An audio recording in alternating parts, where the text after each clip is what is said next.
On the Fringe with Dan RadioStyle. I hope everybody out there is having a great day. Today is a very important day for all of us to consider what really matters for the world, for our country, and for really the best for all. We've got a side right now that's pushing really hard to this utopia, but in order to have that utopia, it requires them to be able to force their will and their way upon others. And you've got a side that's basically very freedom-loving, very Constitution-loving, very United States-loving, and we really want to see this country continue. We miss our 4th of July barbecues. We miss being able to love one another and even have disagreements politically. But we're at a turning point right now, and there's a lot of action that's happening in social media that's going to make some discussions difficult to have. And certainly, we're going to have to be careful how some of these discussions are had going forward. I've got an awesome little video put together here of some stuff that I think illustrates, one, some good news. Two, we've got some positive fronts, a great study that was being done in Europe about the COVID virus. That's awesome news. We've also got some Q posts that I've apparently gotten a little bit behind on. He hadn't posted for so long. I guess I hadn't been good checking on, so I've got a few of those to go through. And we've got some really interesting kind of the way this whole Black Lives Matter movement has been happening. And some of the things that have been occurring are a little concerning. Now, Portland, of course, has been going on over 80 days now. There was an ICE facility that was being attacked last night. And they're expecting these attacks to last into the weekend. Typically, I guess Saturday nights are the worst. So we're expecting probably tomorrow to be pretty heated again in Portland. So this government facility, wouldn't surprise me at all if some federal agents start to move in to protect those places. But now we've also got stories happening where Black Lives mobs are walking through residential areas and basically blasting in the middle of the night, "Wake up, MRFers. It's time to wake up." And I understand these people are technically just protesting at that point, albeit they are disturbing the peace, but they are just protesting. And to a point, I get it. But what you're really doing at that point is you're really trying to be disrespectful or painful to everybody. And that's when you start to lose a lot of respect for most people. Like, I get you're protesting, and that's really what this is about, and that's a beautiful thing. But when you come into neighborhoods, and certainly where there's been violence that has come into some of these neighborhoods, people are going to be a little interesting around that. So that's something that they need to be a little cautious of. Now, another thing that you're starting to see, and again, this side on the left, this movement on the left, is doing a wonderful job showing its true colors. A wonderful job. We couldn't possibly make them look any worse than they already are in a lot of cases. Again, everyone that's peacefully protesting, I have heard unanimously from everybody, yes, go on to it, rock on your peaceful vote. We love it. We think that's awesome. Burn a bra if you have some time too. What the heck? But anything that gets outside of that, no, you lose all respect for just about everybody. Here's an example. This didn't go to violence, though it seemed like it was heading in that direction when it finally stopped. So fortunately, this is a reasonably safe video, and it seems like all the cussing was beeped over. So this should be safe to view. But it is a great example of what is truly going on with this movement on the left, this progressive group of people, this group of people that are basically very angry and have a lot of angst inside of them and don't seem to know how to deal with it. Here's a great example of how one example of how this type of stuff seems to be playing out in many of our neighborhoods. And then she starts to assault her with the sign at the end. This is not okay. This kind of behavior is not okay. None of this fighting or escalating is okay. You don't see this from the MAGA people. You see them starting to step up. You see them defending. You saw how that guy got involved. It's like, just give the hat back. Just give the hat back. And then the chick throws a left at him. She tries to punch him in the face. That's assault. This is the people on the left. This is the progressive people on the left. I don't need to say anything. Who's supporting them? This is Biden's people. This is Kamala's people. We don't need to come up with a whole lot. They support this. This is absurd behavior that's going on right now. Now, one of the topics it's a little tough to talk about, but I think I should be okay. Daily Mail came out with an interesting story, and this is kind of weird, and I kind of wanted to bring it up for the main reason of there's two sides of this right now. So Apparently, Julian Assange's partner is launching a crowdfunding campaign to raise more than £500 to fight against U.S. government bid to extradite him. And there's talk that maybe France, is going to, give him some sort of solace or whatever, let him come to France. It wouldn't surprise me. They'd probably do it just to upset us. All right, whatever. But what's interesting is there was a story back in 2017 that was on the Hill that talked about how Assange met with a U.S. congressman, this only person, this Rohrbacher from California, and spent some time talking to this individual about possibly coming back. Julian passionately argued the case that WikiLeaks was vital to informing the public, blah, blah, blah, and basically said that he had evidence that suggested that Russia wasn't the hack. So there was a lot of discussion in some of the other circles that maybe Trump was going to try to bring him back, that there was some back channel discussions around that happening. And maybe they're fighting that. Maybe Assange is fighting that because ultimately if he does get back or comes back, he's probably going to end up jail here. And because of some of the people, kind of like Epstein, sort of upset some pretty powerful people, he's kind of not safe.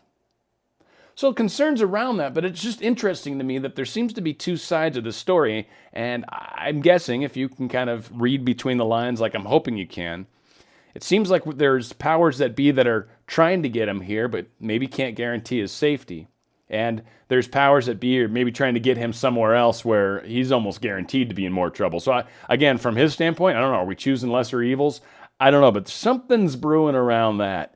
And there's a lot of suspicion around where this information came from, the DNC server hack, or whether it was possibly Seth Rich who downloaded to a USB drive because the speeds they suggest were so fast that it would seem that it was a local situation rather than trying to do it across the Atlantic. It just didn't seem like it was even remotely close to possible.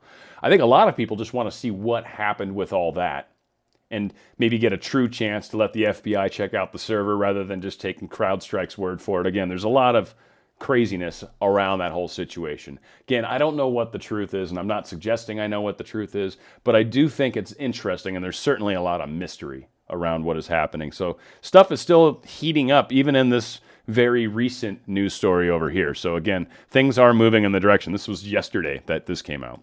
So Q has posted a few things, not many, a few things, and there's not a whole lot to get into, but some good stuff, So post 4622 is where we left off. Ask yourself a very simple question.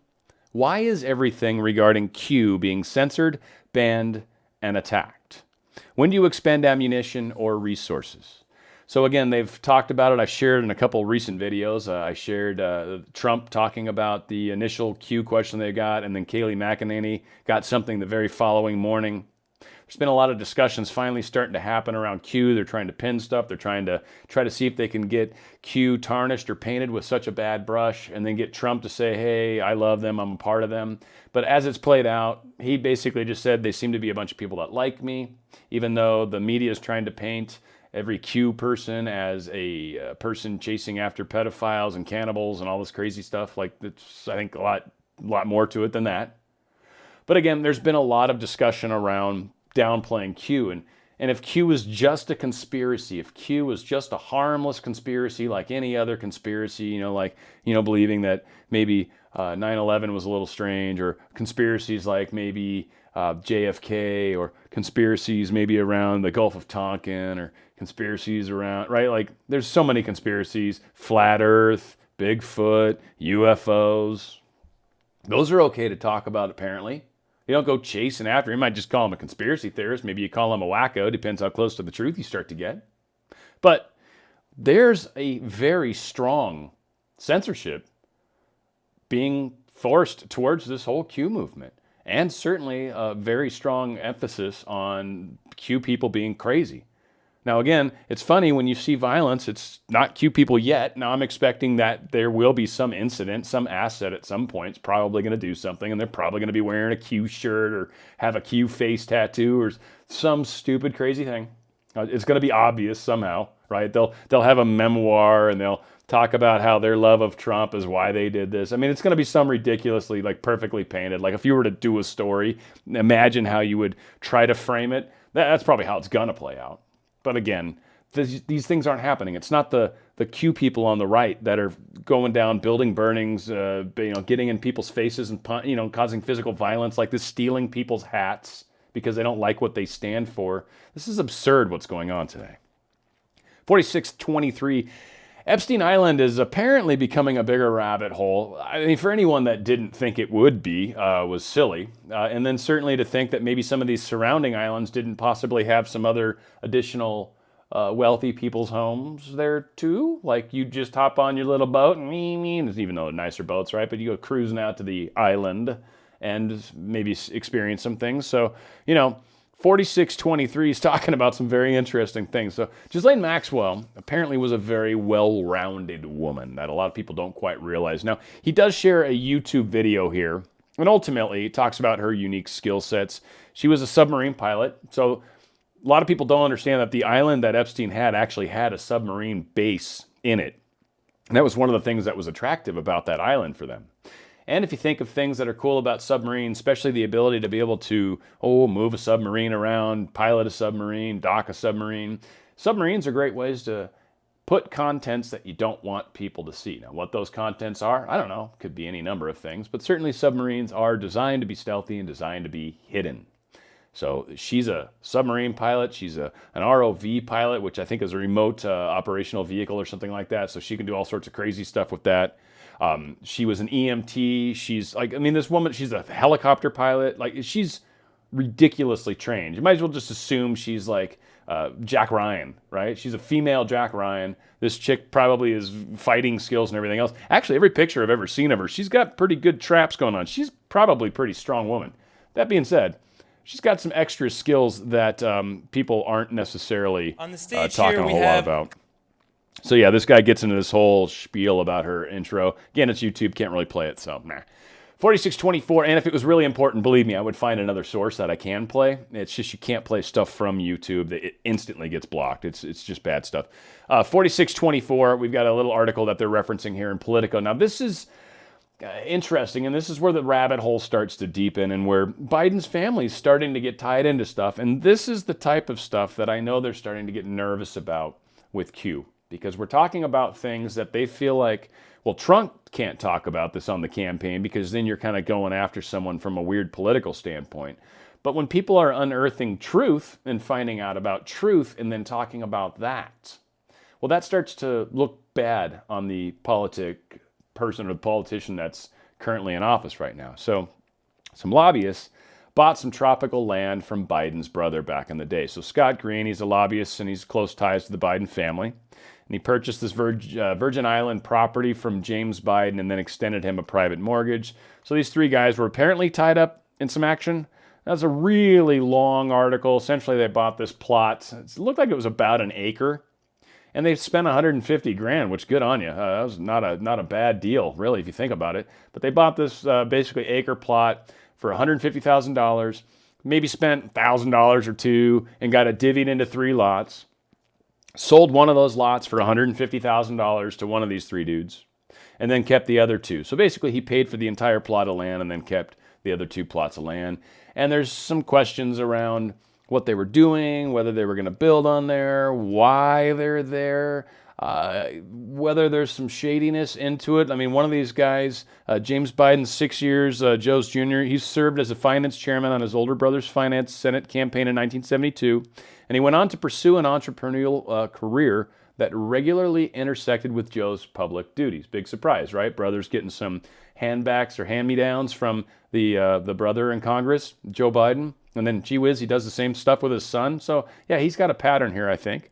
But he once sought to launch a Washington lobbying firm, but the venture was cut short when his would-be partners were convicted of attempting to bribe a judge in an unrelated matter. These are the people that he was planning on getting into business with, the brother of Joe Biden.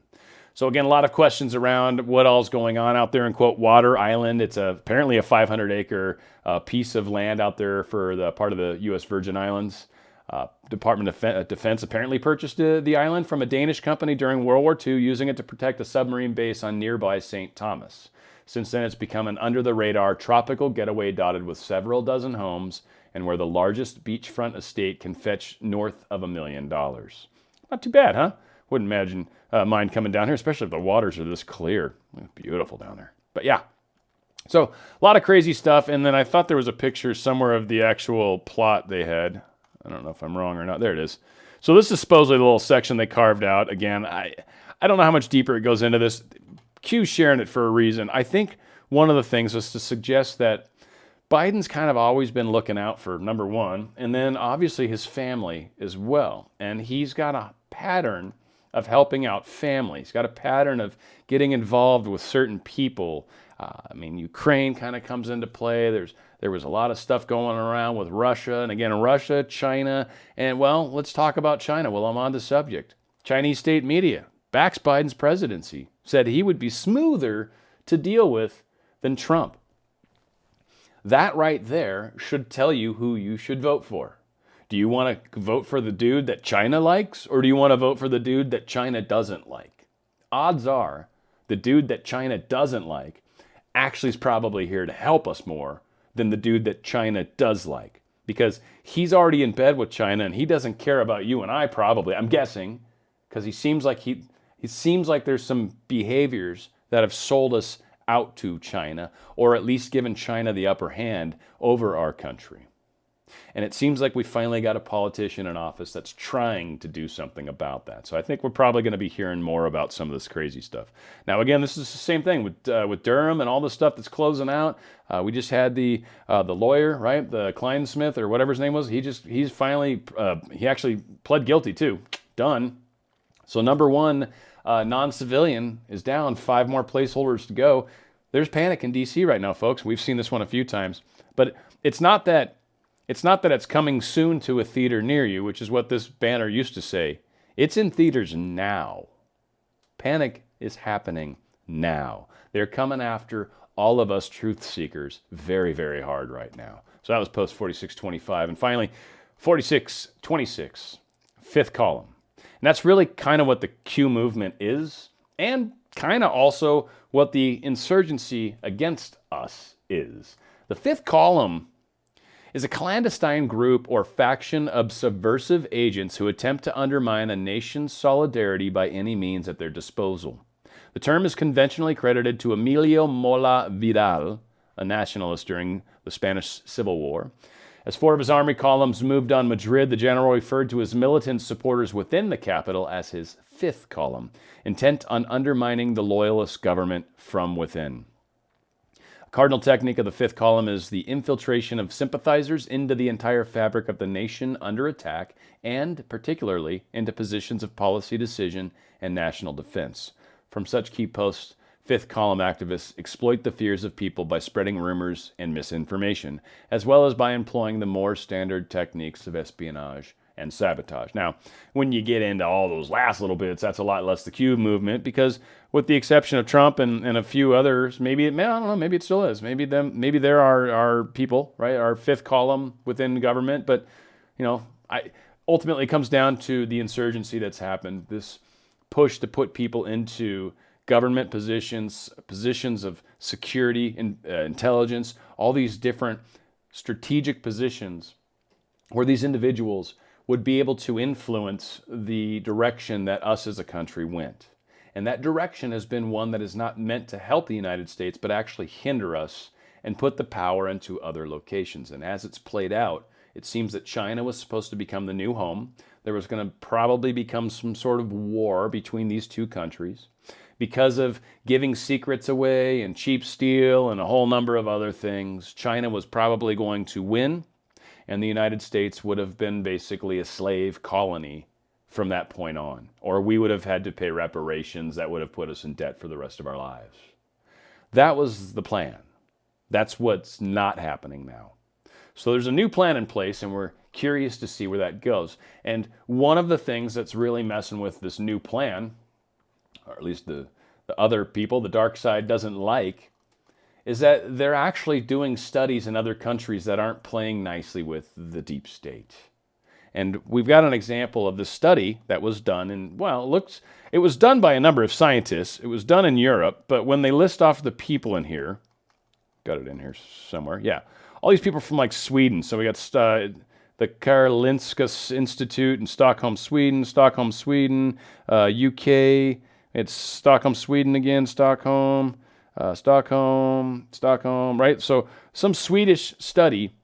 And long story short, the basic proving or findings in this study is that they are noticing that the T cells get activated with the COVID virus. Now, what does that mean? The T cells are the memory cells, the cells in our immune system that remember a virus. They get a little snippet of that DNA inside of it and they go, oh, I recognize you. I know how to deal with you. And they deal with known agents as such. So what usually happens when you have T cell memory or activated T cells for a particular flu, for example, that you don't get that strain of flu again. Your body essentially becomes immune, or if you ever get a little bit of it in your body, and think of sickness as saying maybe millions of parts, right? Millions of parts per whatever. And that's like more like sickness. When you're early on in the sickness, you might have 1,000 parts, right? And when you only have 1,000 parts, your T cell can look at that and go, oh, I know these things, boom, boom, boom, boom, boom, boom, boom, and it takes out those 1,000 parts, and nothing ever enhances or grows to those millions to where you finally blow out a full-blown sickness. So long story short, what they're finding is that COVID is actually showing, COVID-19-2 is actually showing that it seems to be activating the T cells when people get it. And so what that implies, and we're still studying it further, but what that implies is that once you get it, you actually should be good. Should be, again, studies coming, further studies, but it's looking like once you get it, you should now have antibodies, and from that, you should not have to worry about getting it again. Which means that once these people, all these people that have gotten it, all these millions of people that have tested and gotten it, once they get better, they're not going to get it anymore. So now we've got millions of people that are essentially immune, or essentially have been vaccinated, because that's all a vaccine does, is it gives you a small dosage of the virus. You get an immunity to it. Your T cells get activated. Bada boom, bada bing. You don't get it ever again. So we might actually be seeing a huge blessing by the fact that we've got the most number of cases, hands down, because that means we have the most number of people that potentially cannot ever get sick again, at least from that particular strain of virus. We'll see how things play out. Again, this is a wonderful study that Europe's doing. And Sweden, too. They're like the bastion of hope for countries on doing things a different way. They never locked down. They didn't close down their schools. And they're pretty much flattened completely. Their civilization's back to normal mostly now. So, again, someone to look at. And then, obviously, they've got people that have gotten it and gotten over it. And so they're doing a lot of awesome studies. I think we're going to see more great information coming. Stay tuned. We're going to have more for you. Where we go one, we go all. It's on the Fringe with Dan RadioStyle.